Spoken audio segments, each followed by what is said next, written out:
মায়ার নবী রাস্তা দিয়ে হাঁটতেছেন, হঠাৎ করে নজর করে দেখে এক ইহুদি বেঈমান একটা হরিণী, বাচ্চাওয়ালা হরিণী, ওই বাচ্চার মাকে খুঁটির গোড়ায় বেঁধে রেখেছে ইহুদি। হরিণীটাকে 3 দিন খুঁটির গোড়ায় বেঁধে রাখলো। মা পাগলের মতো হয়ে গেছে, বাচ্চাগুলোরে পেলাম না, দুধ দিতে পারি না, কলিজা ছটফট করে।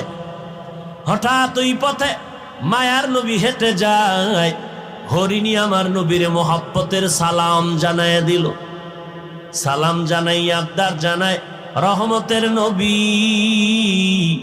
একটু যদি দয়া করতেন, আমাকে একটু ছেড়ে দেন, আমি বাচ্চাগুলোরে দুগ্ধ পান করায় আসবো। নবী চিন্তায় পড়ে গেলেন, আমি যদি খুঁটির গোড়ার থেকে রশিটা ছেড়ে দেই তো মালিকের অনুমতি নেই, হবে না। এখন মালিকের অনুমতি আনতে যেতে হবে।